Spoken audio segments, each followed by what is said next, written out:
Welcome to GTM Global's online sales, supply chain and operations webinar. With thanks and appreciation first and foremost to our sponsor WorldFirst and also our panel of experts who will be sharing their insights with you shortly. My name is Mark Stimfig and I'm the co-founder of GTM Global and I'll be hosting this interactive webinar. GTM Global is an information hub that connects ambitious scale-up businesses seeking international expansion to resonant partner organizations from government, trade associations and commercial partners so that owner managers can get timely and relevant advice to supercharge your international expansion. Over the next 90 minutes, our focus is North America and how UK companies can grow their online business there, not simply in terms of more sales, but also how those sales are supported and nurtured. So the webinar will be in three parts. Shortly, I'm going to ask Zubin Mowlavi, President of Vayner Commerce in Los Angeles, to give us some insight and vision on how to grow digital sales in the US. I'll then ask Estelle Dingley from the Department for International Trade and James Reid from WorldFirst to provide us with some supplementary insight on how they support UK businesses expand in the US too. In part two, I'll then ask our panel of experts on how those sales are supported in terms of supply chain, logistics, operations. And those panelists include Stefan Frieser from Greater Phoenix Economic Council in Arizona, Jan Mull from Fairfax County Economic Development Authority near Washington, DC. And they're going to talk about how they can support supply chain, regional, and give you access to regional government networks, both on the East and West coasts. We're then going to hear from Tom Torelli, who's the managing partner at Torelli & Associates in Chicago, and Antoine Guillard from IMS, who's in Tucson, Arizona. And they're going to give us some insight about intellectual property, brand protection, compliance, contracts, all those operational issues that you need to support your brand in the US. And then finally, we have Colin Sansbury from Avalara, who is going to talk about the transactional minefield that is US sales tax. And also Mark Robbins from Safeguard Global, who's going to talk about flexible HR in-country solutions and deployments. And then in the final half hour, we're just going to have a lot of Q&As. We've got a lot of questions to pose to all the panelists from our audience, but we'd also love to have some more from you. So if you have any questions, please do text them in, and Ian and Luna will filter them, and we'll try and put as many as we can to the panel. That being said, if you don't get your question answered by the panel, the GTM experts will be available for one-to-ones afterwards. And please do contact me or Ian or Luna, and we can set up some one-to-one meetings for you with any or all of the panelists. So before we start this with Zubin, I want to just introduce my co-founder, Ian Collins, who has collected some interesting data on you guys as delegates as to what you feel about US expansion. So Ian, can I ask you to interject? Absolutely. Folks, good afternoon. You will remember probably when you registered, you kindly completed 3 questions about the state of play given the pandemic. And I'd just like to share with you as a sort of backdrop and a context this whole event, a sort of consolidation of that information. So here we go. Let's see if I can do this. Can you see my screen okay? Good. So let's start with the first question. So we asked you what aspects of US market penetration and growth present the biggest challenges. And what you can see here is that 59%, hardly surprising, customer acquisition is key. Around 18% logistics and operations, and then finding distributors, so the channel side of things, around 19%. I thought overall, actually, the number of people on this webinar who are clearly demonstrating a desire to expand internationally at this point in time with the pandemic just really says an awful lot about UK ambitions. I think everyone's, to be congratulated in that respect. And the next slide, in fact, reinforces that. What is your thinking about US expansion? And so we have here a pretty even spread, but interestingly, if you look at no change still in plan together with accelerated plans, the lion's share of people here are definitely on the path to US expansion. So we are set for some, hopefully some very interesting discussions this afternoon. And finally, the third question was about... I will be moving in a second, give me a sec. It's all right, don't worry. Okay, we've got a cross line there. Which of the following reflect your stage of US expansion? Again, very interesting to see, rather again, an even split there, but we are, it is quite clear that there's a large percentage here overall where people are proactive and it is important to the future of their business. So that's it. I just wanted to share that backdrop. I'll hand you back to Mark now, and off we go, Mark.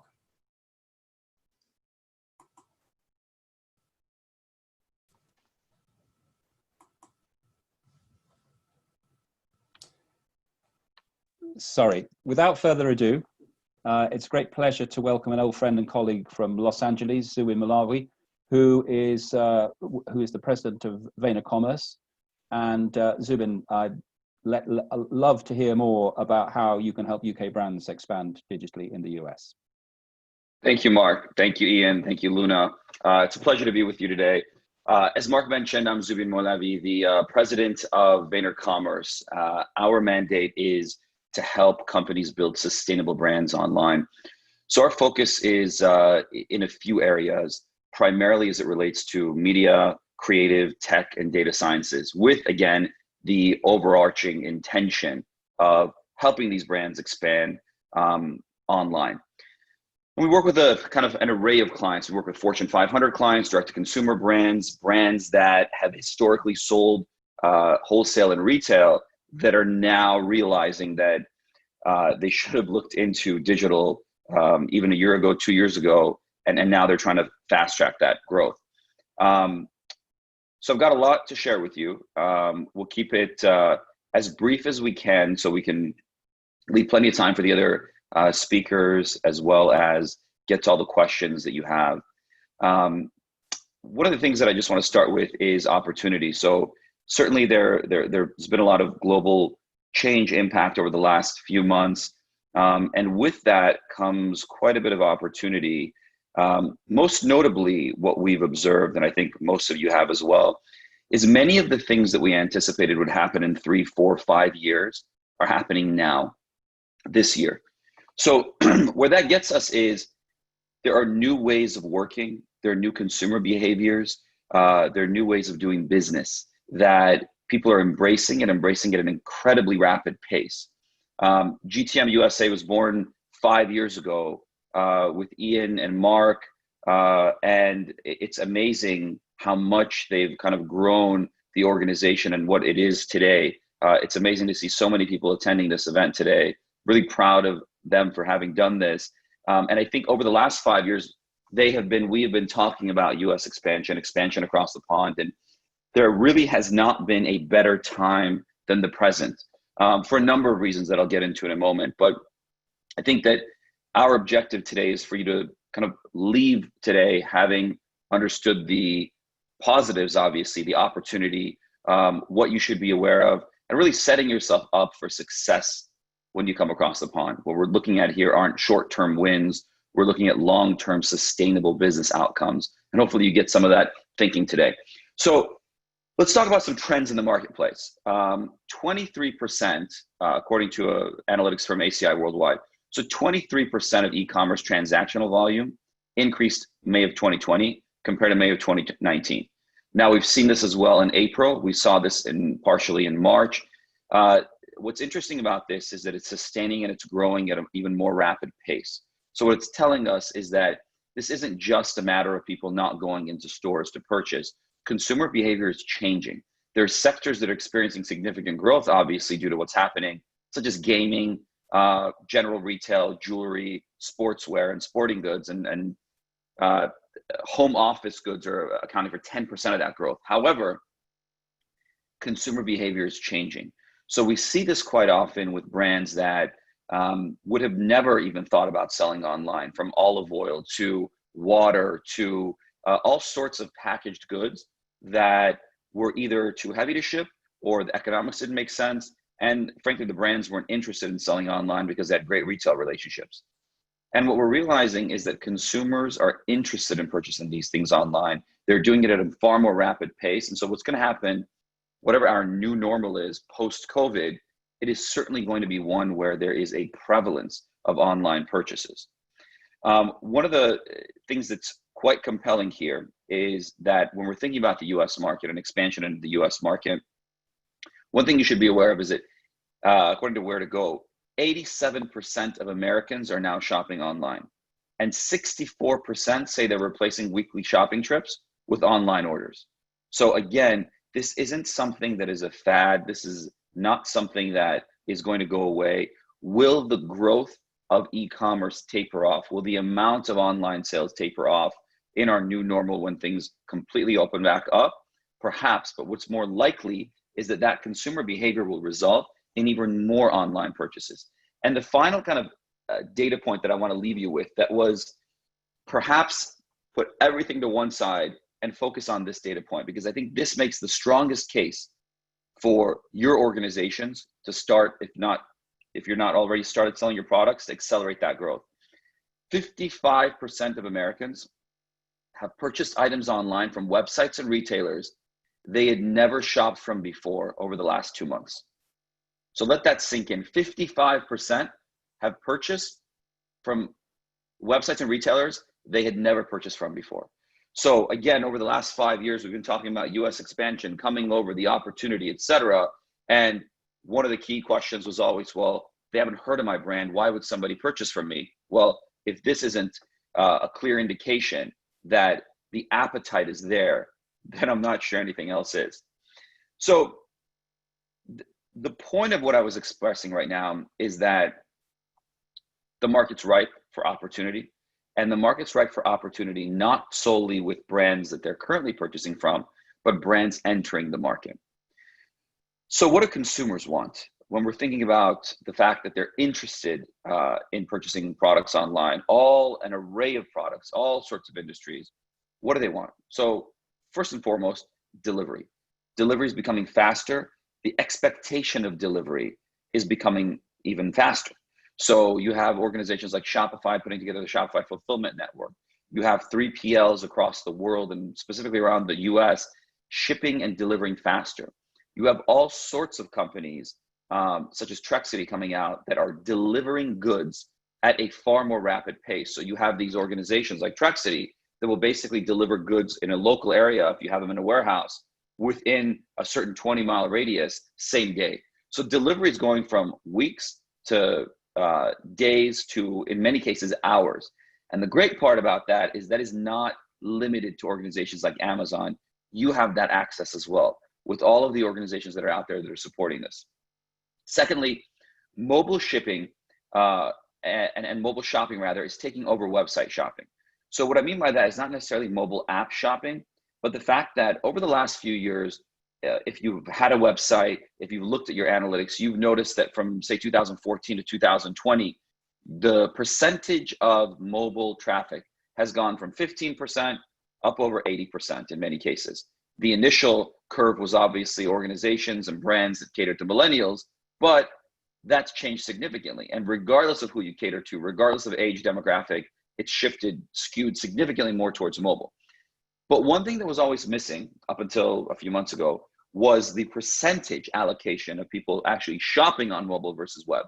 So you would get 80% of people coming to your site through mobile traffic, but they weren't necessarily transacting. Now what we're seeing is that transaction volume is increasing significantly.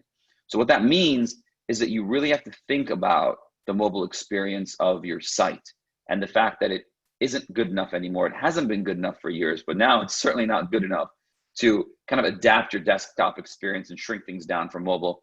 Consumers expect a mobile-centric experience. Third, social commerce. So we've seen this with regards to influencers. We've seen this with regards to pushing people from Instagram and social posts to your shopping experiences.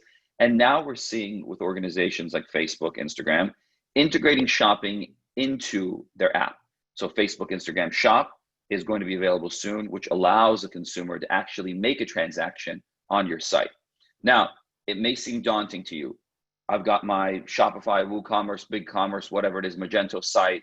I've got now Facebook and Instagram. I've got to deal with Amazon. I've got to deal with this, that, and the other. One thing that's interesting is if you had done this a few years ago, you would have these disparate fragmented systems. But with what's happening and what the way these systems are being built, Facebook and Instagram shops will integrate directly with your Shopify, Shopify Plus, WooCommerce, BigCommerce, etc. So think about all of these experiences now, with the exception of Amazon and Walmart.com, where they control their own experience. But think about the Facebook, Instagram, Shopify as different storefronts. And so think about the opportunity that you have, that in this virtual world, you're able to put a pop-up wherever you want. But when orders come in through any of those sources, they go directly into your, again, back office system, be it Shopify, WooCommerce, etc. So the key is you want to be where your consumer is and not solely focus on pushing people to your .com or only having a myopic strategy for Amazon. You need to have this cohesive strategy and be where they are. The next thing that's really important is subscription-based e-commerce. So this kind of goes without saying.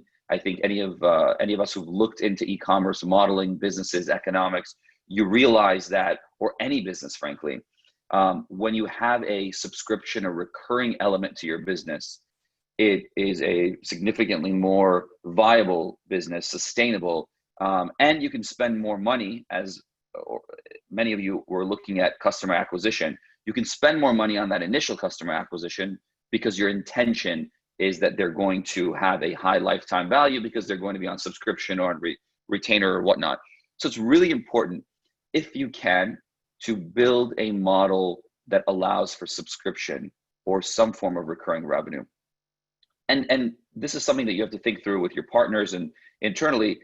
Many of the products that are on subscription now that we support weren't a kind of obvious subscription fit, but it's important for you to think about that recurring revenue, that ability for you to continually sell to these consumers, because the key here with everything and with sustainable growth is to build a relationship with the consumer, not focus on low-hanging fruit customers that are only going to buy from you once, but those customers that are going to buy from you frequently. They're going to love your brand and they're going to share your brand. And then finally, personalization. So personalization is going to be something that is going to be more spoken about with personalization, augmented reality, virtual reality, these sorts of things where you're able to deliver an experience for the consumer that is valuable to them because it's created for them. And then ultimately with virtual reality, augmented reality, able to put that experience in their home is going to be really critical to e-commerce as we move forward. Now, who does this well and how can you do this well? If we take a look at organizations in the UK that are doing a great job of this, first one that comes to mind, and it's come to mind for the last few years, is ASOS. You look at ASOS, what they've been able to build, and the fact that many US consumers don't even know that they're in the UK. They're shipping products a lot from the UK. They can deliver in the US in 2 days. They have massive merchandising, again, fast shipping. Returns are very simple. And these are the sorts of things that you want to pay attention to and deploy within your organizations. Another great example is Gymshark. Out of the UK, built on influencers. They have a fantastic product. They found a great niche. And again, they have some of those common elements that these organizations have that succeed online. And these are, when you think about them, they're obvious. They're the same things that retailers have had for years. Great customer service, easy return policy, fast shipping, knowledgeable staff. These are the sorts of things that you need with it that are common sense if you're deploying the storefront, physical storefront. It's just oftentimes there is this gap of understanding that when you have an online storefront, it's just as important to cultivate that consumer experience and that relationship with your customer.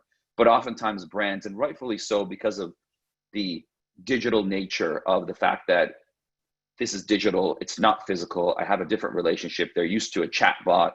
Well, the reality is that consumer that's buying from you online is the same consumer that goes into a store. You need to cultivate that relationship. You need to invest in cultivating that relationship. And again, these brands have done well. One thing that's really interesting to me is that I tweeted out a couple of weeks ago, just to get some market intel about what online retailers people are purchasing from that follow me on Twitter and why they purchase from them. And an overwhelming number of individuals that responded said ASOS. And it blew me away that they're not even in the UK. They said ASOS, and for a multitude of reasons, right? The things that I mentioned, most notably merchandising. They said, look, I can find anything I want on that retailer site very easily and very specifically. So if I'm looking for a white t-shirt, slim fit, long, this, that, the other, there's a multitude of options there. Not to mention everything else that I talked about in terms of customer service, returns, etc. So I think it's really important when you're thinking about US expansion to think about those brands. Think about the fact that much of what will allow you to succeed in the US or anywhere else is predicated on the reasons why you've succeeded in the UK and Europe. It's not that much different. A lot of it's common sense, but a lot of it is long-term thinking and thinking where, yes, there's opportunity. Yes, you can make some money very quickly, but you have to think in the long term. You have to think that you're making a concerted investment in a region, in a group of people that you want to build a relationship with. So let's talk about some kind of general tips. Listen. So don't just assume that you know what's best for them. Set up campaigns, pages, listen to consumer behavior, understand what it is that they're looking for, ask them questions akin to what Ian did with regards to this session, where we now know collectively what the intention of everybody here is, what they're thinking about the market, etc. Listen to them. Again, as I mentioned, focus on the long term. We launched VaynerCommerce this year, February 2020. Prior to VaynerCommerce, I started a tech agency called Lucid Fusion that I ran for 20 years. Our focus was tech. Gary Vaynerchuk and I came together a couple of years ago and saw the opportunity for e-commerce brands and brands in general to sell online. And the main opportunity was that there was a fragmentation in the marketplace with agencies. One agency is running Facebook, another was running Google, one's doing tech, one's doing this. But the problem is, the key to success is to tie these things together and look at the long tail. Don't look at how much you're going to charge or pay for a single customer acquisition or how you can make it cheap to essentially get one customer, but how do you build a model for the long tail? What we realized with organizations is they would go 0 to 5 million focused immediately on initial customer acquisition. 5 to 10 million, they would expand and start sending emails, this, that, the other. And then eventually they would say, okay, how do I retain these customers when there's a certain level of saturation in the marketplace? Where our focus and what I encourage you to do is focus on retention first. Don't leave retention to where you've spent too much money and now you can't spend any more on initial customer acquisition. Think about retention first, because when you build your intention and your programs around retention, part of retention is having a great product. Part of retention is having great customer service. Part of retention is building a model so that they come back and purchase from you. So when you think about it from that vantage point, you'll be far more successful. And then leverage the tools that are available to you. You've got phenomenal access to technology nowadays, and technology that isn't fragmented, technology that integrates with one another. From the Shopifys of the world, Facebook and Instagram, Google Shopping. There's a great technology out of Germany that I encourage you to take a look at if you're doing any kind of Google Shopping or Google AdWords. It's called e-marketing. You integrate it with your existing Google Shopping account where you're selling in one region, and it'll show you, based on those products that you're selling, what the opportunity is in the US, what the opportunity is in Poland, what the opportunity is in France, not only from the standpoint of how much you have to spend on AdWords, but what the competitive index is, and then how much you can expect in terms of conversion rates, et cetera. So there's a lot of tech out there. Leverage it. I know it can be a daunting task to look at everything, but again, that's why in many cases you want to look at partners such as ourselves to help you through that. But if you want to do it yourself, the tools are out there for you. So a couple more things I want to just share with you. What willingness do you have to take? What makes the difference in entering the market? Again, I just want to reiterate: customer service, making the connection with the consumer, Digital has made us closer, all of us. Look at what we're able to do now, whereas a year ago, this would be a physical session in the UK, in London, which I love and would love to have been a part of, but we have a significant number of people here who wouldn't have been able to partake in that. Leverage digital to make that consumer connection. Merchandising is critical. Don't just think that you can launch your products in the US and that the consumer behavior is going to be the same. Think about the US merchandising strategy. If you have a limited number of SKUs, think about how you can update your messaging to cater to the market. And test a significant amount in terms of running A/B split tests. Use the free tools that are out there like Google Optimize.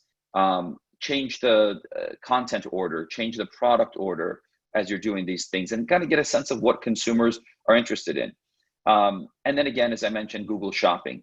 For many of your products, if your products are commoditized products that people are already searching for, the lowest hanging fruit is Google Shopping. Do some tests with Google Shopping to your existing UK site within the US. See what kind of traction you get. See what kind of traffic you get. If people aren't purchasing, try giving them free shipping. Do it on a limited basis just to get a sense of what kind of traction you're getting. And then when you're evaluating the US market, if you're running advertising, again, as I mentioned, split some of that with the US market, run some specific promotions in the US market, do a bit of a kind of a 90 to 120 day pilot if you're not ready to invest fully in the market. Again, I want to emphasize, don't look at this as a short-term play. There are short-term wins that you can achieve, but when you set your sights on that long-term investment, those short-term wins will result in compounding impact and effort for you. And then find a trusted partner to help you enter the US market. There's a lot that you can do on your own, but depending on your appetite for accelerated growth and how fast and how sustainable you want to achieve success, find a partner for yourself. And don't find a partner that is going to want to essentially work with you forever. Find a partner like us that's willing to invest in your organization, willing to help you grow, and ultimately help you build that know-how and team in-house so you aren't dependent on an external partner for your success. One thing I want to leave you with, and then hopefully join the panel and answer any questions you have. Again, I want to leave you with that final data point that I shared earlier. 55% of Americans have purchased items online from websites and retailers that they've never shopped from before. So consider that. Consider that they're open to purchasing from new retailers, and consider that the time is right to consider, but more importantly, actually take action on your US expansion dreams. Thank you. Zubin, thank you. That was absolutely fascinating. And we'll come back to you with some questions in a minute. I'm going to just, if I can, I want to bring in Estelle Dingley from the Department for International Trade. And just Estelle, if you'd be kind enough to, and thank you also for stepping in at the last moment because Judith couldn't make it. But could you give us a sense just of what support DIT can give UK online companies looking to expand into markets there? Mm-hmm. Thank you, Mark, and good afternoon, everyone. So I am an international trade advisor, or an ITA, as we like to call ourselves, working for the Department for International Trade. And my role is to work closely with SMEs. So what I do is I advise on their export strategy. I help them either to start exporting or increase exporting onto a new market. And this can apply to products or services alike. I'm based in the Southeast, so I work with the regional SMEs, but I will have colleagues all over the UK, and I can introduce you to any of them. We also have a network of British embassies and overseas business networks throughout the world. So in practicality, how does it work? Well, a client might come to me saying either I want to start selling online in the USA, or I don't know where to start and I want to increase my sales because my distributor is no longer performing, or I'm getting a lot of traffic from the States and I think there's a market for me there, but I'm not sure. So from there, what we do is we start asking many questions about what they have, what they want to do, and we start challenging all those ideas and working with them. to ensure that before they're looking to launch into a market, they will have done their homework and they understand the market requirements, the cultural differences when doing business or marketing, consumer partners, expectations, they're aware of compliance, how to get paid, tax, etc. So I'm no expert in all of those things, but I rely on a big network of other experts, some of them here today. And I also have colleagues based at the British embassies, for example, in New York. So I will get in touch with them on behalf of the client, or the client can do it themselves. And we will start asking questions. From there, they can be put directly in touch with a relevant sector specialist or a partner out there. And we can do some free of charge work for them, or we can deliver some tailored market research as well, which will be heavily subsidized. When it comes to e-commerce, we run an e-exporting program which helps UK brands and manufacturers and retailers export through e-commerce. So we have a team of e-commerce advisors, and Judith, who should have been here today, would have told you more about it. She will be negotiating terms and special deals with specific e-commerce platforms. And it could be they've waived registration fees or reduced some commission fees and so on. And so we have a selling online overseas tool on our website, which is a platform finder. So you can go there, you can search per product or market, and you find a list of potentially suitable platforms. All the details about that platform will be there, and then you can apply then if you want to. If you don't find who you're looking for, you can be in touch with us, and we can just help you identify the right platform. We're just here to help as much as we can, basically. And via this, we run what is called the great promotions. So we will have negotiated some specific marketing terms with all those partner platforms, and they will run promotions for a week, which are free of charge. We start driving the traffic to the page and to the brands. So in a nutshell, this is basically what we're doing. We're just here to help as much as we can. We come from the private sector, so we've been there, we've done it, we understand the pains and hopefully how to turn them into successes. And yes, get as much help as you can from us, basically. Eva, thank you. Estelle, thank you. Thank you. We'll come back with some questions for Zubin, yourself in a minute, but I just wanted to bring in James Reid from WorldFirst into the conversation, and they've been fantastic in supporting us to put this webinar on, and others to follow. But WorldFirst has a really interesting platform which enables businesses to open localized currency accounts around the world, including in the US, from where they can make cash and receive cash payments. And I'm particularly interested, particularly because Subin mentioned Gymshark, who I know is one of your clients, James. Can you tell us more about the importance of a localized currency account, and what is the difference between that and walking into, say, a Barclays, for example, and getting a US dollar account there? Yeah, sure. Hi, everyone. Thanks, Mark. Thanks, Zubin and Estelle, for some really interesting points there. Yeah, you're right. So high street banks have been sort of providing US dollar currency accounts for years now. It's really been sort of the go-to solution for businesses who have US dollar incomings and outgoings. However, a lot of businesses on the call will no doubt be able to testify to this. Making and receiving payments from these accounts can be really expensive, with a US dollar payment often costing in the region of sort of $15 to $50. And the reason behind this is that those US dollar accounts making these payments and receiving funds are actually based here in the UK with a sort code and account number.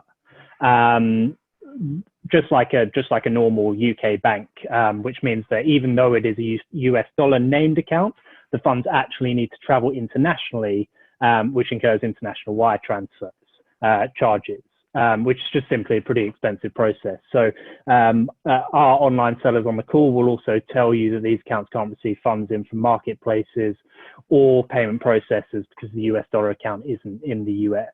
And the other side of this is trust. So when receiving funds and being able to transact with customers in a banking language that they understand. Typically, if you were to invoice a customer in US dollars to a Barclays US dollar account, they will see routing numbers they don't recognize and address outside of their country. On top of this, they'll likely be charged an extortionate payment fee on top of the invoice to lift the funds from their US dollar account and send them internationally to the UK. So all of a sudden, what is happening is a business customer might not like their invoice option. On top of that, they have to pay over the invoice amount to get the correct amount to you, the seller.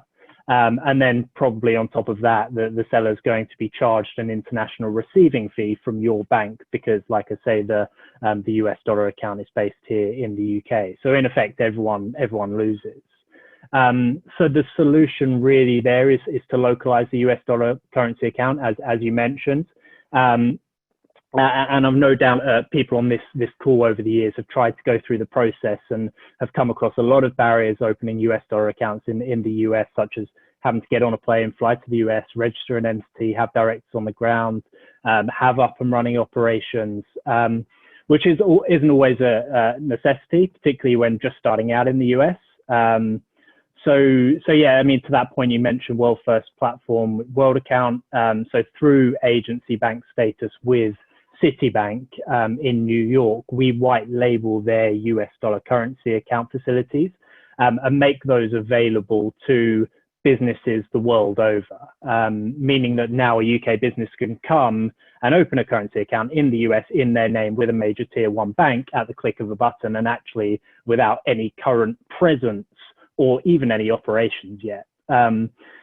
These accounts can also be used for collection of sales through marketplaces such as Amazon, Amazon.com, who charge sort of between 3 and 4% to convert marketplace earnings back to the UK, and also from payment processors like Stripe and who have similarly sort of lofty fees.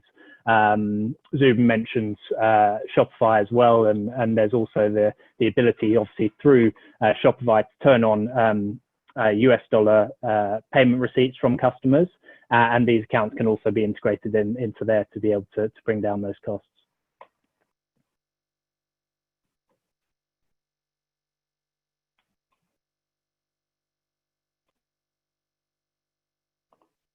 You're on mute, Mark. Sorry, simple rule of Zoom, put on the microphone. Thanks for that, James. That's great. I was just going to open up a three-way conversation question with yourself, James, Zubin, and Estelle. Just a few things have come up on the chat, Zubin, and one of the things, obviously, to me is why should a UK company budget for a US market entry and development? How long? What should a US company budget for a market entry and development, and how long will it take to get a return? What's your sense of that? Do you? Yeah, certainly. So I think that if we take a look at, let's take a look at kind of the ends of the spectrum. When you're thinking about, if you're an established organization, let's say you're an enterprise company, and you want to expand, and you want to essentially be in retail, physical retail. Typically, when you're in physical retail, and let's say you're in Walgreens and Walmart and all these like national retailers, the first quarter that you launch in those retailers is critical for sell-through, because if you don't get good sell-through, then you're going to go to the bottom shelf. And I'll explain how this translates to online in just a moment. So typically, to do something like that, you want to get essentially about 5 million in sales in that first quarter. Now, in terms of running media, et cetera, all of that, you're basically looking at in those key geographic areas. In order to get sell-through, you need to get about 40 to 50% market penetration across your demographic in like a 20-mile radius of each of those stores, which requires that they basically see your ads 1 to 2 times a week. So it can get quite costly, upwards of 3 million just in media fees to be able to get that 5 million in sales. Now, that's physical retail. The reason I mentioned that is that's physical retail at the enterprise end. When we're thinking about US digital expansion, there are 2 ways of looking at it. One is, let me do a pilot, let me run some kind of test media and test placement and see if there's an appetite for my product in the marketplace. In which case, I think you can pretty much do it yourself, work with a small organization. I would say that you want to give yourself at least 3 to 6 months. 3 months is really short, I would say. If you really are limited on budget, try to stretch whatever budget you have to that 6-month mark. And really to get a good sense, again, it depends on the product, your price point, your demographic, but I would say you budget at least £50,000 for that sort of activity and try to spend most of it on creative and media. And then if you're really looking to expand, say your product is ready, you want to put together kind of a 1-year effort, then I would say you're going to be spending somewhere between the £250,000 to £750,000 effort for a period of a year to run media, perform some creative, do some technology work on your site, and really get those systems up and running so that you can, with the intention of year 1, spend that money, break even or lose a little bit of money, but then go into year 2 with a positive return on that investment. Great, thank you for that. A couple of things that come in on the text, Zubin. One is obviously you've talked a lot about consumers. We've got a number of companies here who are B2B rather than just B2C. Sure. What's your sense of the B2B market in terms of what's happened post-COVID? Because you know, you got any insights there on Yeah, on absolutely. that as well? So it's interesting. We talk about how business has changed, and I think that the when you think about business has changed, probably the first thing that comes to mind for everybody is working from home and working remotely. And the companies who were smart and had infrastructure in advance, it's not just about being smart, it's about having the right processes and infrastructure, realized that talent is everywhere in the world, and that just because they're located, for example, in Chicago, Illinois, doesn't mean that they only have to hire talent in Chicago, Illinois. That talent is everywhere. Now that works for certain cases. If it's manufacturing, if it's certain R&D activities, you need to be on premise. But otherwise, talent's everywhere. So it's really a matter of like leveraging that infrastructure for that talent. Now, how does that translate to B2B? Consumers are online, but don't forget that those consumers, when they go to work, are purchasing your products, are essentially securing your services, etc. What we've realized, certainly what we do is trending and hot right now, but what we realize is the traffic that we get to our online content, the traffic that we get to our forums, etc., is significantly more than it was before. So what you're realizing is that from a B2B standpoint, that same appetite is there to learn about your products and services online, to engage with you online, and really leverage that online, the online real estate that you have, your site, to push people down the sales funnel. When we think about the kind of general business to business sales funnel, it's like awareness, consideration, selection. And typically it's just in that top funnel of awareness that organizations leverage their sites and digital. But what you realize that what you can do now with tech and what the behavior is online, that you can actually leverage your site to drive them down from awareness to selection and to consideration. Even in the selection phase, you can give them assets on your site to get them there. So I think that, yes, there is a massive opportunity for B2B on 2 fronts. One, if you're looking to get marketing qualified, sales qualified leads, you leverage your site to do that. And then the other one, I think that is going to be one of the emerging trends of e-commerce at the tail end of this year and next year, and you'll see a lot of platforms trying to support this, is B2B sales. So not just selling your products to consumers, but you sell your products to wholesale, you sell them to distributors, etc. And now those distributors can procure your products online, so that they don't have to go through the old purchase order processes they did before. Fantastic, thanks, Subin. One more, which is quite interesting. Obviously, we've done quite a lot of research on the types of companies who are registered for this workshop, and there's obviously a huge number of food and drink companies, but there's also quite a large number of healthcare. And one question that's come on the chat is just, are there any specific healthcare platforms, either B2B, B2C, that you would recommend or would communicate through? Yeah, absolutely. I think that, look, first and foremost, it depends on how niche your product is. Obviously, the Amazon and Walmarts of the world are available to you. But specifically on that question, as it's aimed for elderly disabled customers, direct supply is one. The other one is aging care. AGING Care, and then Elder Store. These are ones that are kind of top of mind when it comes to that segment. But I would encourage you, if you have your own products, and there are two ways to answer that question. If you want to build your own marketplace, you can learn from these folks. But if you have your own products and you want to sell them through these retailers, I would reach out to them directly and try to establish a relationship with them. Fantastic. Thanks, Subin. So, James, just in terms of WorldFirst, Zubin mentioned Gymshark, and just how does your which I know is a client of yours, how do you support them on things like how does the World account work in terms of repatriating their dollars back home, and what's happening with the sterling US currency pairing sort of post COVID, and what should business be thinking about to mitigate risk? Actually, Gymshark aren't a client of ours. We've got sort of quite a good relationship with those guys. But that's all right. I mean, in terms of the currency pair, it's been an interesting time. We saw a pretty quick drop from above the sort of 130 mark to 115 over the space of about a week as COVID started to make its way through the UK. And in global crises, investors do tend to flock to the US dollar as a safe haven currency, and a mixture of sort of poor handling of the situation over in the US, together with other large countries with major currencies having dealt much better with everything. The US dollar has seen a bit of a decline against sterling. And although we saw such quick drop off, which short term would have cost US dollar buyers a lot of money, we're almost back to where we were pre-COVID, really. So the real key for businesses trading the US dollar is just day-to-day volatility. And the message remains the same to businesses, which is to understand where your profit lines are in different currencies.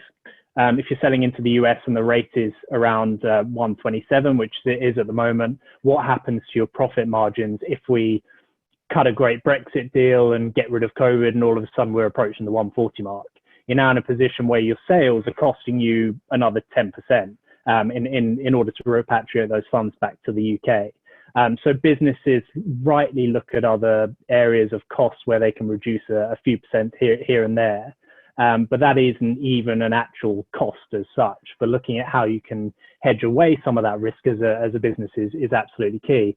In terms of how we sort of work with businesses who are selling online, our tool does integrate into a number of different marketplaces and payment processors in order to collect funds overseas. I mentioned before how we've been working with Amazon sellers for pretty much as long as it's been around. In fact, we were Amazon's exclusive provider when Amazon sellers started to be able to sell overseas to international buyers. So we actually gave Amazon the ability for their sellers to sell overseas, collect funds overseas, and repatriate them back to the UK. So we've been working with online sellers for years, for over a decade. And these accounts just simply allow you to aggregate your earnings from marketplaces, from payment process, direct to customers, through resellers, and be able to use your funds, take control of them, pay suppliers out the other side, bring them back to the UK. As I said, pretty much do whatever you like with them. Thanks, James. I'm going to open up the conversation to and introduce some of our other panelists, because obviously what Zubin's been talking about is accessing market, growing your product, nurturing it, loyalty, personalization, all sorts of other questions which we can come back to in the last 30 minutes. But I think it's really important now to focus on the other side of this. It's one thing to look to how you grow sales, but how are those sales supported? And we've got two really fascinating men on this call, both from different parts of the US. We've got Stefan Frieser, who is the Senior Vice President of Greater Phoenix Economic Council in Arizona. And we've got Jan Mul, who is a leading director for the Fairfax County Economic Development Authority near Washington, in Washington, DC. And I'd like to specifically ask both Stefan and Jan about some key things about what's the type of support that's available for UK companies looking to expand in their regions in terms of online and digital, either in supply chain and logistics. And also, how can you guys assist in connections to things like VC networks for growth capital? And also, you've got a great network, I think, in terms of research and development partners into the academic community. I know that's a bit of a mouthful in terms of key questions, but can I kickstart maybe with Stefan on what's happening on the West Coast in terms of how you can help UK companies expand there? That's excellent. Thank you, Mark, and thank you everyone for the opportunity to speak to all of you. So Great Phoenix Economic Council, GPEC, we are a nonprofit 501c3 public partnership between 22 cities, the county government, and about 170 private sector companies. Over 30 years, we've been working with scale-ups to Fortune companies to really understand, the opportunity in the marketplace, which is Greater Phoenix, Arizona, West Coast in general, and allow them to, figure out, how to best, tap into the infrastructure to achieve those business objectives. So we worked from e-commerce companies, the biggest, like Amazon, all the way to startups that then became big, like Chewy, for example, or Stitch Fix. Last summer, I would say, there was an interesting article that was popped up on Inc. Talking about Phoenix as a tech hub, for the US. I think the recent announcement, like Zoom, we're on Zoom today for engineering talent, and as well as TSMC, $12 billion investment for a new fab, really speaks volumes about, Phoenix as a technology hub.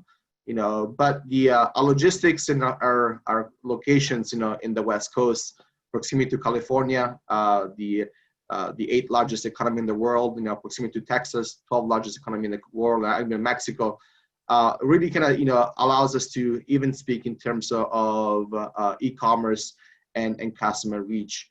There's a lot of elements about the regions that, some of those bigger brands, have loved and continue to love. Just to put this in perspective, in terms of kind of e-commerce, there are currently about 14.2 million square feet of fulfillment centers being currently built right now in Phoenix. This is the new record, a new peak. The last peak was in 2007, prior the Great Recessions. So, kind of echoing the comments earlier today, the e-commerce and e-commerce infrastructure is just booming in the US. I think last estimates for the US is about 150 million square feet are being needed. So while, for many of you, maybe not ready to put boots on the ground, which is typically our sweet spot, for a research like ours, is to help you, bring your own team and localize that, but the immense amount of investment and infrastructure is being built in the Southwest to serve the California market and all the about 33 million customers that basically are within one day delivery area within around Greater Phoenix, really speaks volumes about the opportunity that you might have working with the distributors and other platforms to really capture a significant market share in the US, but also because those major brands have built this infrastructure and they chose Phoenix because of lower operating costs. That in itself, those savings that they have achieved, they should ultimately translate back to you for lower cost of actually utilizing those 3PLs or platform like Amazon. Just for scale perspective, Amazon has over 5 million square feet alone of fulfillment centers in Phoenix to serve the 4.7 million people there in Greater Phoenix. But again, tapping into that 33 million customer base throughout Greater Phoenix. As an organization, we have a lot of tools available for you.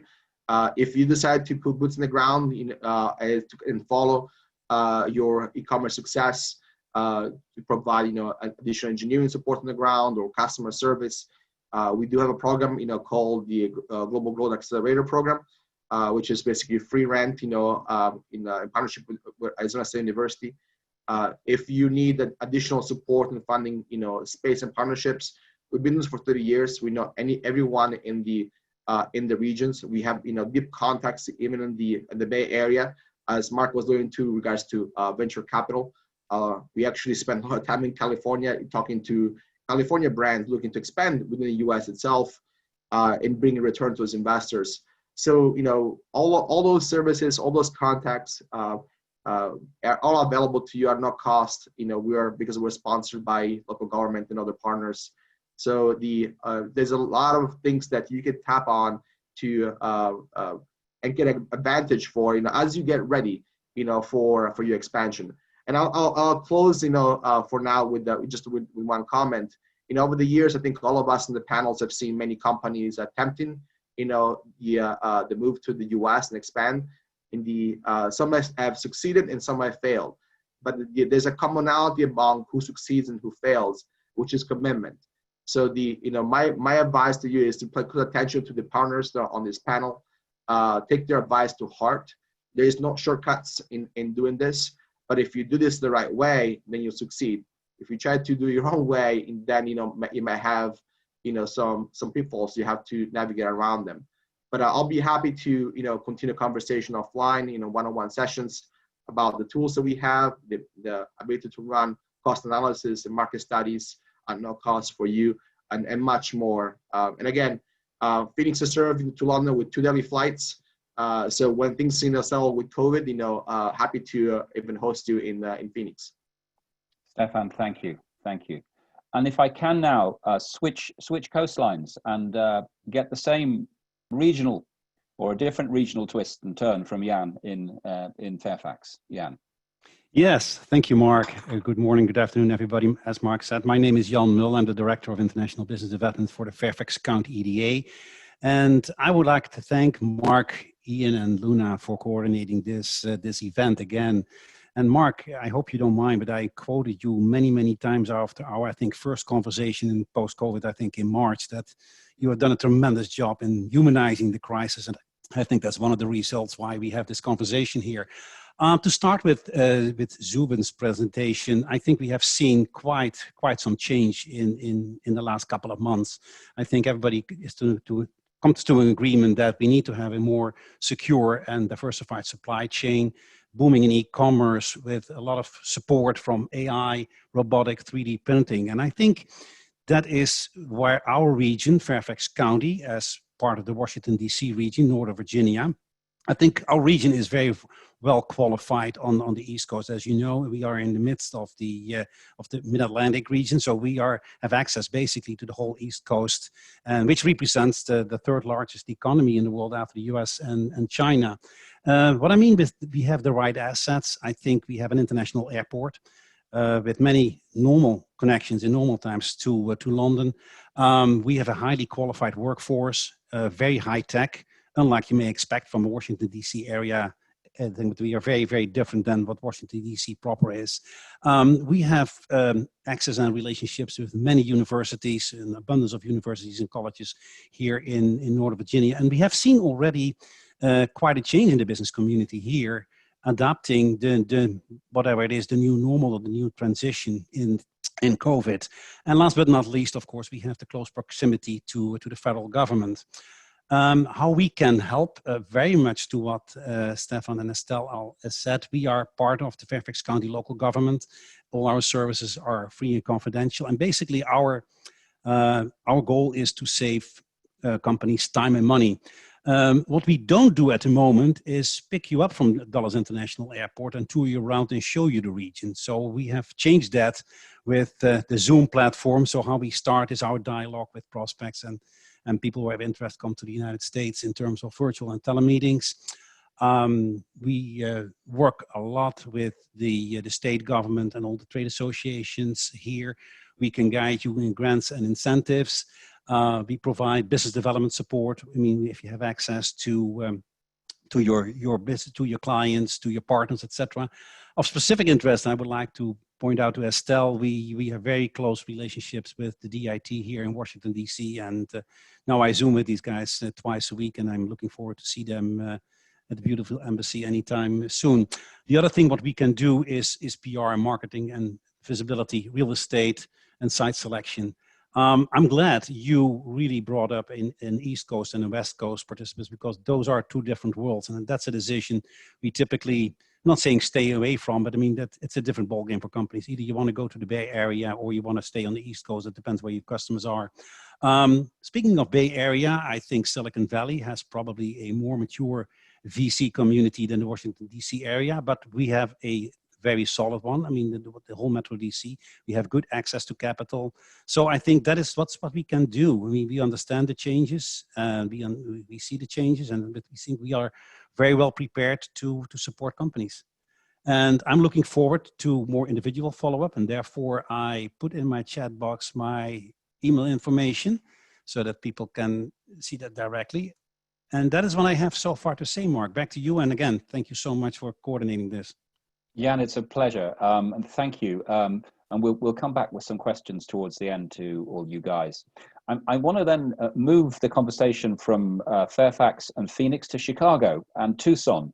And I'd like to bring into the thread Tom Torelli, who's the managing partner at Torelli and Associates, and Antoine Guillard, at the president and managing director of IMS. And they're critical conversations here, I think, from a legal point of view, as Tom as an attorney, is around brand protection and compliance. And also from Antoine, who's at the moment in Tucson, there's also, given the lack of international travel over the next few months, I think there's some real opportunities for trusted professional service remote support. But can I kickstart with Tom and get you to give us a view from Chicago about how to protect your brand and keep your IP in shape. Tom. It's my pleasure, Mark. Thank you very much for inviting me to participate in this event. Zubin, what a fantastic presentation that you've made. I'm now scrambling with my staff to redo our website and make it that much more interesting and accessible and interactive with our clients. I've enjoyed a relationship with the Department of International Trade for around 20 years, including Estelle. Thanks for being with us today, Estelle. Torelli and Associates is a small Chicago-based law firm. We're focused on helping UK companies minimize their exposure to legal risk through taking advanced preventive action. The first thing that's really important for you to understand is that Americans use lawyers in a different way than the lawyers are used almost anywhere else in the world. And that's before they do business. That's why most of you have already confronted draconian purchase order terms, some of which you've just, sort of thrown your hands in the air and said, I don't understand these terms, but boy, this order looks juicy, and I'm going to fill this order and let the chips fall where they may. Well, for an isolated transaction, that might be something that you might consider doing. But as Zubin said, the way to be successful in the US is to have a long-term vision of things. Being opportunistic is okay, but it can get you into legal trouble because you're not really paying attention to what you're doing in the United States. So there are a number of steps that can be taken and should be taken early on when you're doing business in the United States that's going to create a sustainable structure that'll minimize your legal risk. And you don't want to get into legal fights because that's when we lawyers start making bundles of money. So what are the things that you should do? The first thing is, as Mark mentioned, is to protect your trademark and your other intellectual property. There is, especially you in the consumer business, that you've spent a lot of time coming up with your trademark. You may have paid somebody to help you do that. Hopefully you've registered the mark in the UK and in Europe. You may be under the mistaken impression that you have registered your mark in the United States through these worldwide so-called registrations. What those worldwide registrations actually do is they provide you a platform from which to seek registration in the United States. That's something that you should double check. And I'm going to give you some free legal advice now. It's very difficult for us lawyers to say, but and that is to visit the U.S. Patent and Trademark Office's website. It's very easy to maneuver because I can do that, and that's www.uspto.gov, uspto.gov, and check to see whether your trademark is registered. If it's not registered, don't try to register the mark on your own. You're not going to be able to, because as of August of last year, the USPTO refuses to deal with individuals from overseas. They'll only deal with American law firms, which happens to work out well for us American lawyers. But the reason is because there were so many people seeking trademark registration that had no idea what they were doing, and they were sort of ready to cyber squat on trademarks. And so the government decided to stop that. What are the other preventive steps that should be taken? Well, there's sales terms and conditions. You may have UK sales terms and conditions. You may think that, well, as long as I'm selling online from my UK company, I'll just have my UK sales terms and conditions and everything will work out fine. It's probably it will work for a while until you have a dispute with somebody. For example, title retention clauses, namely that you retain title until the products are paid for. Those are unenforceable in the United States. Guarantees and warranties a la UK, that they're not going to work in the United States, and you risk a court in the United States throwing out whatever guarantee or warranty you have and interpreting your so-called guarantee as being full and lifetime. So have somebody take a look and adapt your sales terms and conditions to American standards. The warranties, the sales terms, should I set up a company? That's going to be a question that some of you may have. Should I set up a company? When? Why would I want to set up a U.S. company? Etc. Those are issues that we address frequently. Setting up companies is something that we do 40 or 50 times a year.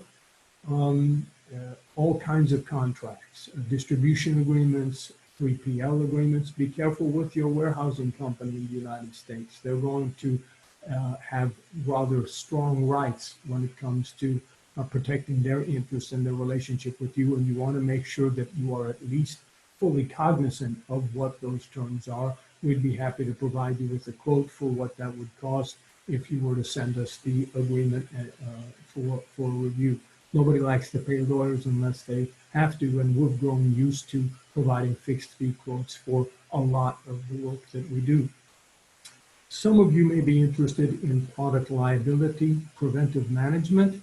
That's a service that is relatively unique to our firm, but we confront it because all we do is work with foreign companies doing business in the United States that are worried about product liability. We go through your written documentation, your website, etc., and provide you with an assessment as to some changes that could be made to adapt those documents to U.S. standards and reduce your exposure to legal risk when doing business in the United States.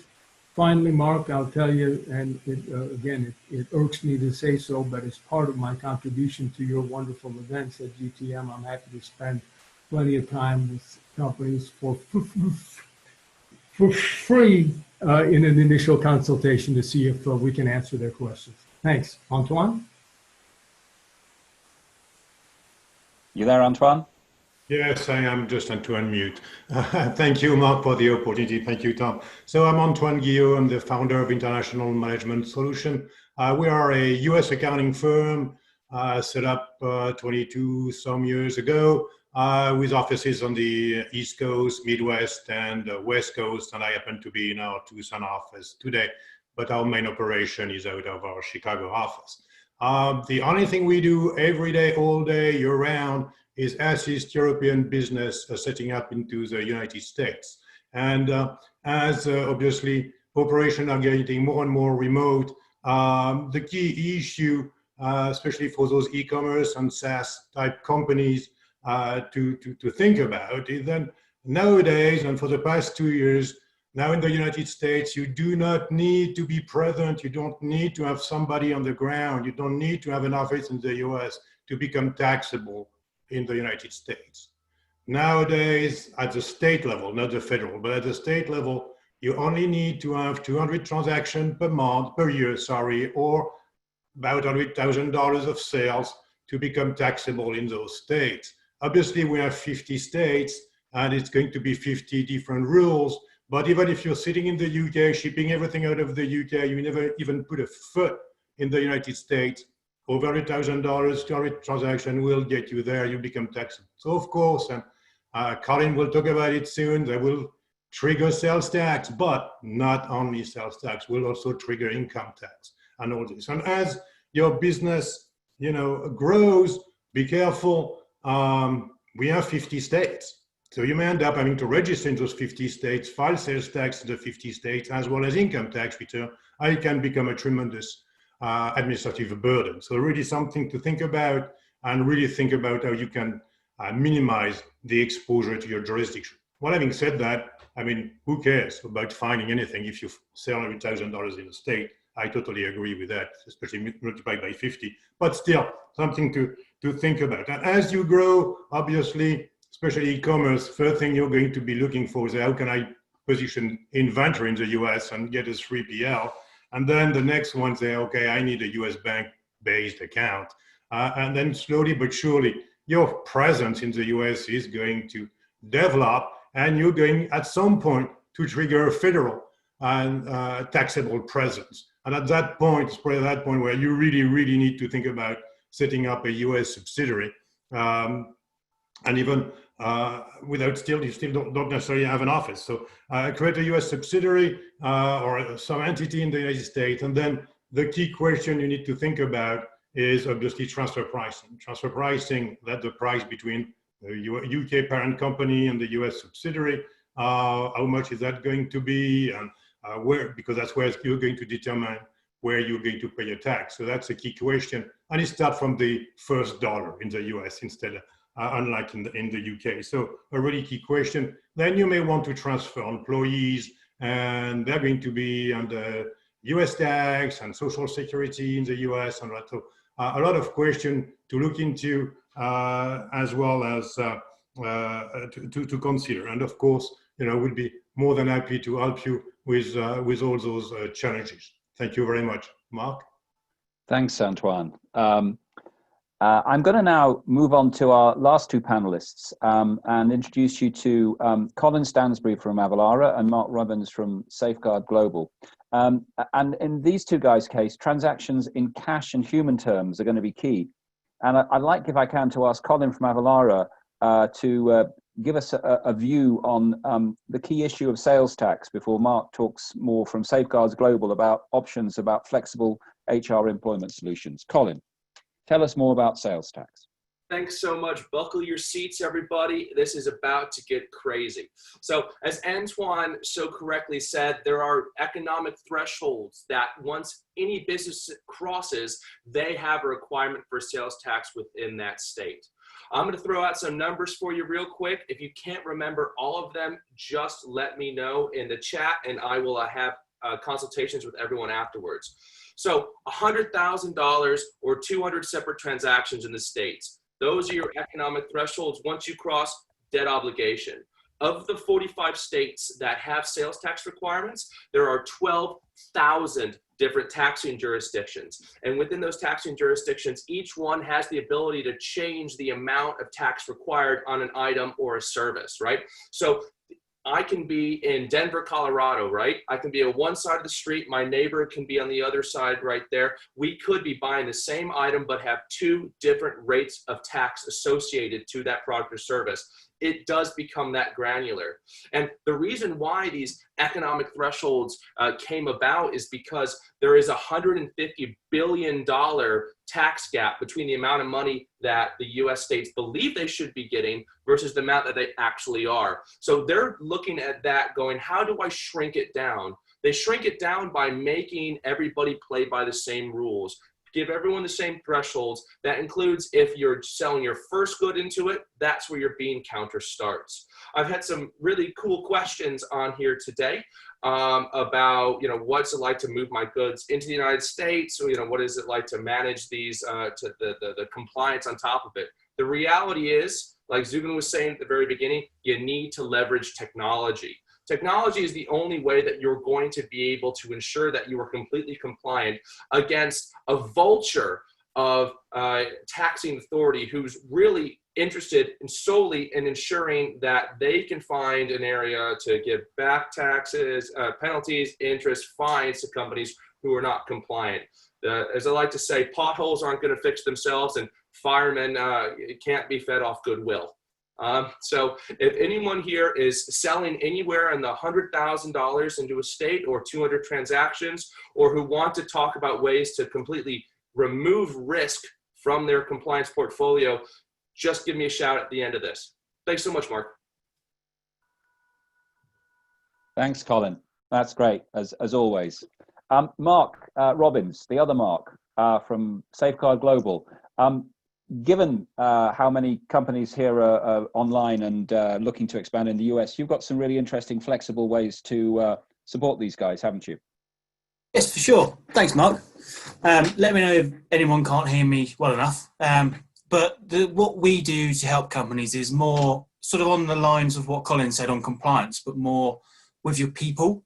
So when you're looking to hire your first person in the US to test the market or to service your customers, or because you found that particular talent that just happens to reside in a particular country, like the US, where you don't have a legal entity or a presence or a way to currently employ that person, we can become the employer of record on your behalf. So let's say, for example, the US with COVID going on, you've got connections within the US, businesses that you want to work with, and you potentially have a person that you've found that's really well connected within your industry that can really help get you into this new market and into these new companies and businesses in order to support your product sales or your product awareness or whatever it might be.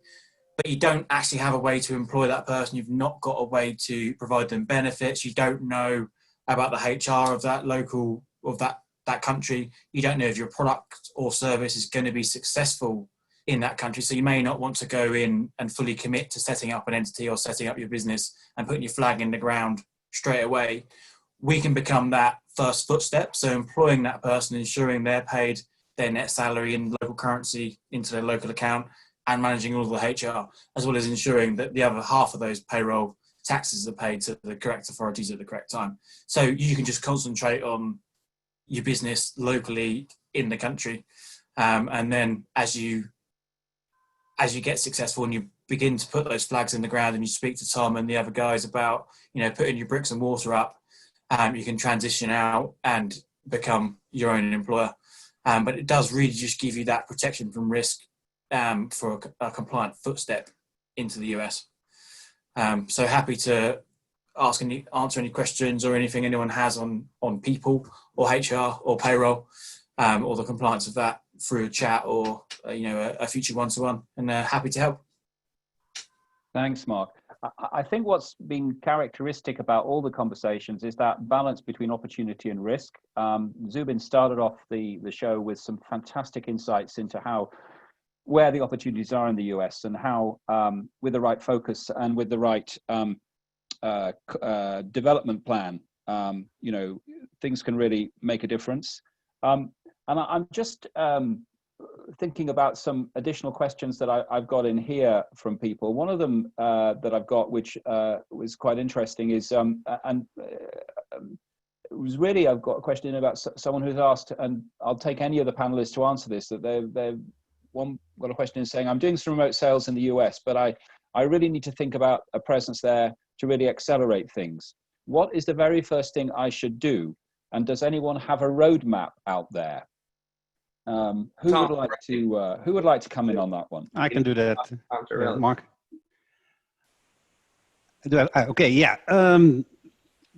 My initial reaction would be call the local economic development or call the UK DIT and more than happy to talk about it. A possible roadmap, what I see is through what we call virtual office, if you want to establish a presence. And what I mean by that is you talk to the reaches of the WeWork of this world. And I think even now you can get virtual tours for that.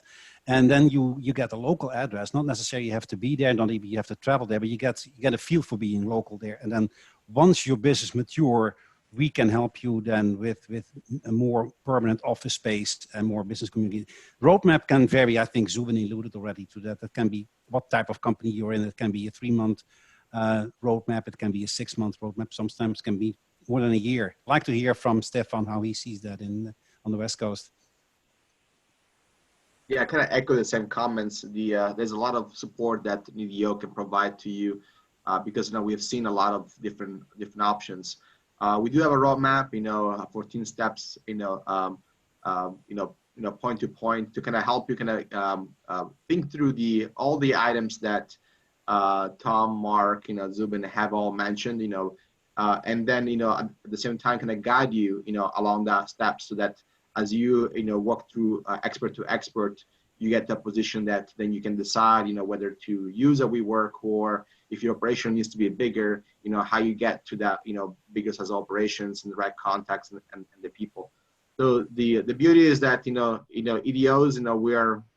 we're there to kind of to help and to bring all together all these resources, and we won't, it's free of charge. So it's free help. So working with DIT, your first step, and then connecting with the EDO, and then with all the experts that are on these panels, and we'll get you there, safely.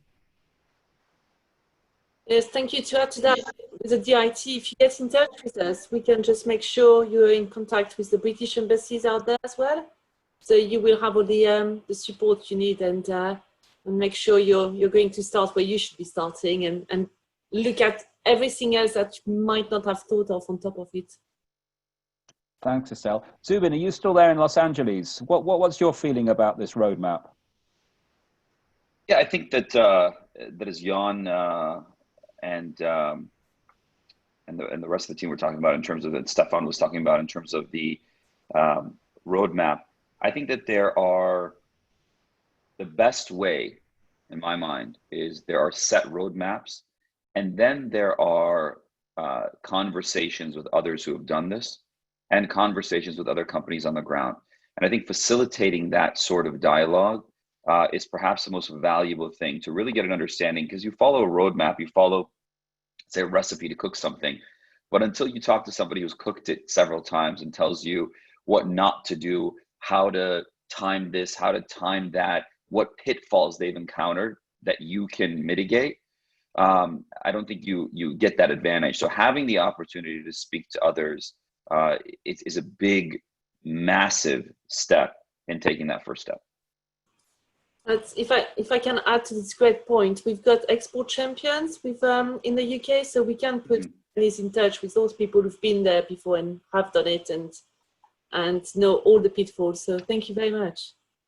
So in terms of the other panelists, I could see that Colin was flapping with some roadmap advice as well there. Colin, do you want to come in on this?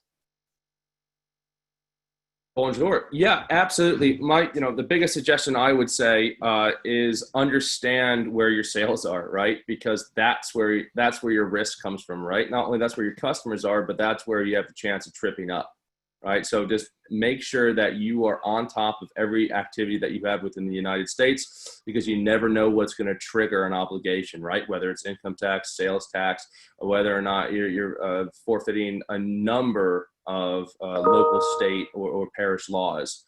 And again, happy to chinwag with anybody about it, but everyone on this panel, if you follow everything that we've suggested to you today, then you're going to have a pretty successful entry into the United States. Thanks, Cole.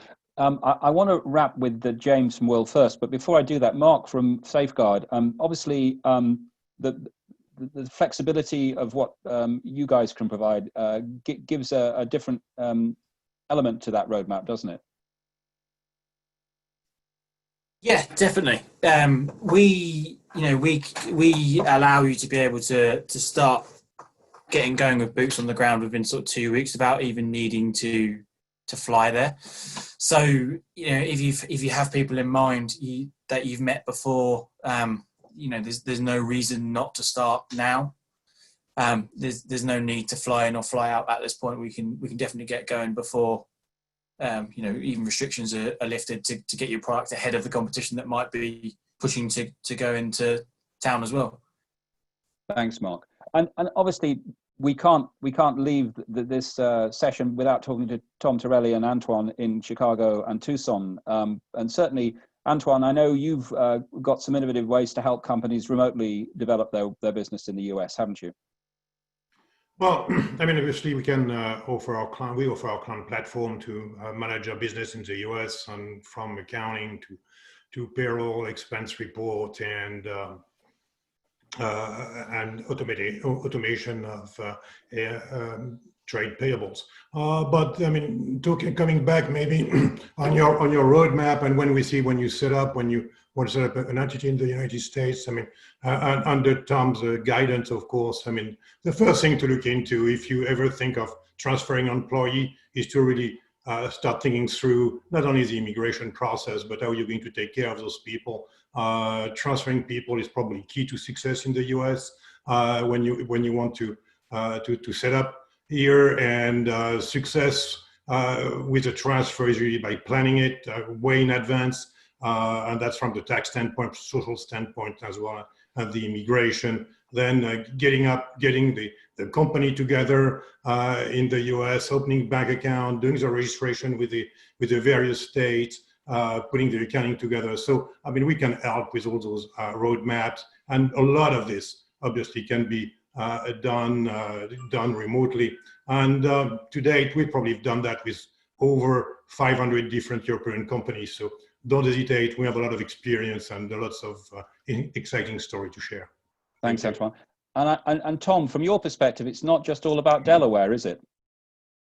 Well, of course, it's not all about Delaware. You can set up the company in whatever state you want to. It just so happens that about 90% of our clients are incorporated in Delaware, and there's some good reasons for that.